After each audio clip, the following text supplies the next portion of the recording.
students, once again this is Lakshmi here. Welcome to English class. So today in this class we are going to solve exercise B of lesson 4. And what is the name of lesson 4? Simple present ing words. So आप ये chapter पहले read कर चुके हैं और last video में हमने exercise ए को सोल्व किया था और आज हम एक्सरसाइज बी को सोल्व करेंगे. But before solving this exercise we will learn some meaning. Okay, तो हम कुछ मीनिंग्स के बारे में जानेंगे. यहाँ पर कुछ वर्ड्स लिखे हुए हैं. These are the sounds of animals. These are the sounds of animals. Animals की साउंड्स हैं. ठीक है, तो जिस तरह से हमारी अपनी एक वॉइस होती है, ठीक है, साउंड होती है, in the same way her animal की अपनी अपनी एक साउंड होती है, अपना अपना एक तरीका होता है उनका बोलने का. ठीक है, तो हम एनिमल्स की साउंड के बारे में पहले जान लेते हैं कि किस एनिमल की क्या साउंड होती है. ओके, तो चलिए यहाँ पर कुछ साउंड्स लिखी हुई है, हम इनके मीनिंग्स जानते हैं. So are you ready? Yes, now look at the board and repeat after me. C-H-I-R-P, chirp. C-H-I-R-P, chirp. Chirp means होता है चहचहाना. Chirp means चहचहाना. जैसे पक्षी चहचहाते हैं ना. यस, तो पक्षियों की जो साउंड होती है, बर्ड्स की जो साउंड होती है, उसे हम कहते हैं chirp. Next is B-U-Z-Z, buzz. B-U-Z-Z, buzz. बस मीन्स होता है भिनभिनाना. ठीक है, एक साउंड होती है, ठीक है, भिनभिनाना. तो ये किसकी साउंड होती है? बीज की. आपने देखा होगा, मधुमक्खियों को भिनभिनाते हुए देखा होगा. ठीक है, तो ये बीज की साउंड होती है बस. Next is Q-U-A-C-K, quack. Q-U-A-C-K, quack. Quack is the sound of, yes, duck. आपने देखा होगा कभी डक को, तो डक साउंड करती है क्वैक क्वैक क्वैक. तो डक की जो साउंड होती है उसे हम कहते हैं quack. Next is B-L-E-A-T, bleat. B-L-E-A-T, bleat.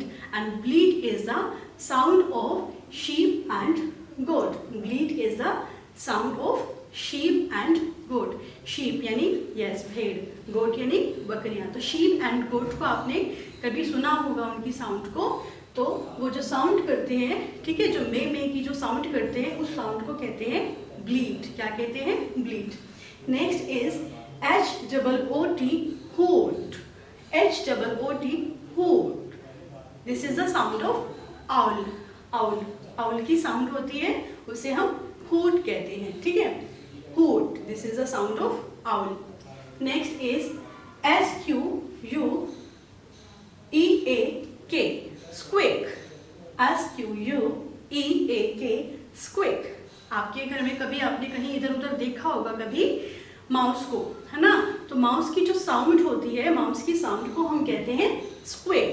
Mouse की साउंड को हम कहते हैं squeak. Next is neigh. N-E-I-G-H, neigh. N-E-I-G-H, neigh. neigh होता है यस घोड़ों का हिनहिनाना, यानी हॉर्सेस जो हिनहिनाते हैं, हॉर्सेस की जो साउंड है, ठीक है, उसको कहते हैं neigh. Next is M-O-O, moo. This is the sound of cow. This is the sound of cow. तो काउ की साउंड को कहते हैं moo. Next is C-R-O-A-C-K, croak. croak means yes टर करना. croak means टर करना, तो यानी कि टर्राना. तो टर की आवाज कौन करता है? frog. so this is the sound of frog. so this is the sound of frog.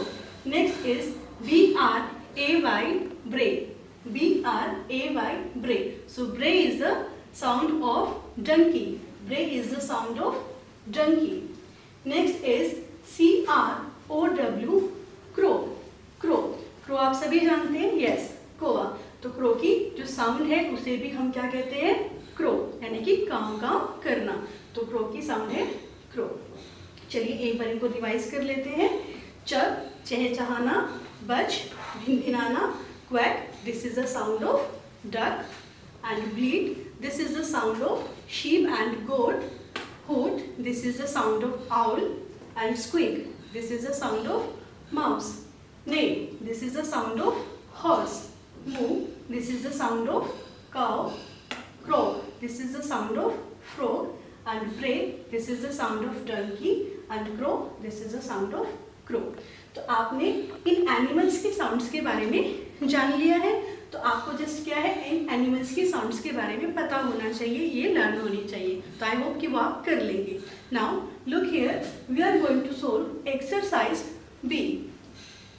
Tick the correct words in the brackets. Tick the correct words. आप यहाँ पर देखेंगे brackets, these are the brackets. यहाँ पर in brackets में आपको कुछ words दिए गए हैं, ठीक है. इन वर्ड्स में से क्या है कि एक जो वर्ड है वो करेक्ट है और बाकी जो है वो इनकरेक्ट है. तो आपको क्या करना है, जो करेक्ट वर्ड है उसको आपको टिक करना है. So first sentence is a bird. यहाँ पर अब 3 ऑप्शन दिए गए हैं. A bird squeaks, neighs, chirps. अब इनके मीनिंग्स आप पहले जान चुके हैं, तो आपको पता है कि स्क्वीक किसकी साउंड है, नेज जो है वो किसकी साउंड है, और चर्प्स जो है वो किसकी साउंड है, ठीक है. तो अ बर्ड चर्प्स, यानी एक जो बर्ड है, बर्ड की साउंड को हम क्या कहते हैं, चर्प. अ बर्ड चर्प्स. अब यहाँ पर आप देखेंगे कि मैंने जो है सिंपल प्रेजेंट यानी कि जो रूट फॉर्म है, जो ओरिजिनल फॉर्म है, उसमें इन वर्ड्स को लिखा है. और यहाँ पर आप देखेंगे चर्प के साथ में एस ऐड है. तो क्या आप बता सकते हैं कि हमने यहाँ पर एस ऐड क्यों किया है? यस, मैंने लास्ट वीडियो में आपको समझाया था. सेम मैं आपको दोबारा से रिपीट करा रही हूँ, ध्यान से देखेंगे. अ बर्ड, यहाँ पर हम एक बर्ड की बात कर रहे हैं. कितने बर्ड की? एक बर्ड की. तो जब हम एक बर्ड की, यहाँ पर हम एक नाउन की बात कर रहे हैं, तो यहाँ पर वर्ब के साथ एस या ई एस हम ऐड करते हैं. और अगर यहाँ पर बर्ड के साथ एस होता तो हम वर्ब के साथ एस या ई एस यूज नहीं करते. So a bird chirps. Second is a bee. Bee की साउंड क्या होती है? यस, बस. बी की साउंड क्या होती है? बस. तो यहाँ पे हमने बस में ई एस ऐड किया है. क्यों किया है? क्योंकि हम सिंपल प्रेजेंट का कंसेप्ट यहाँ पर क्लियर कर रहे हैं कि आ बी, यहाँ पर सिंगुलर है ये नाउन, तो आ बी सिंगुलर के साथ जब हम एक्शन यूज कर रहे हैं, कोई वर्ब यूज कर रहे हैं, तो उसके साथ हम एस या ई एस का यूज करते हैं. So a bee buzzes. A bee buzzes. Next is a duck. A duck. अब डक का एक्शन आपको पता है कि डक क्या करती है, जो कि आप ऑलरेडी जान चुके हैं. So a duck quacks. A duck quacks. यहाँ पर आप देखेंगे हमने आपको बताया था डक की जो साउंड होती है क्वैक, और हमने यहाँ पर एस ऐड किया है. क्वैक में एस ऐड किया, क्वैक्स. क्योंकि हम एक डक की बात कर रहे हैं तो हमने एक्शन में एस ऐड कर दिया. अगर यहाँ पर डक की जगह डक्स होते तो हम क्या करते, यहाँ पर एस यूज नहीं करते. So a duck quacks. Next is a sheep. A sheep. Sheep की साउंड क्या होती है? Yes, bleat. शीप की साउंड क्या होती है? ब्लीड. तो a sheep bleats. A sheep bleats. हमने ब्लीड में यहाँ पर एस ऐड किया है. क्यों किया है? क्योंकि हमारा यहाँ पर ये जो नाउन है ये सिंगुलर है, और इसके साथ जब हम एक्शन यूज करेंगे तो उसमें हम एस या ई एस ऐड करते हैं. So a sheep bleats. Next is an owl. Owl की साउंड क्या है? Yes, hoot. आउल की साउंड क्या है? Hoot. So an owl hoots. अब यहाँ पर आप देखेंगे हूट में हमने एस ऐड किया है, तो अगेन सेम कंसेप्ट है कि यहाँ पर सिंगुलर है तो हम वर्ब के साथ में एस या ई एस यूज कर रहे हैं. So an owl hoots. तो आई होप कि आपको सिंपल प्रेजेंट का कंसेप्ट क्लियर हुआ होगा. And today you have to learn these sounds of animals and you have to do practice of simple present tense. So I hope this concept is clear to you, and if you are having any doubt, any query, then you can ask me anytime. Thanks for joining us.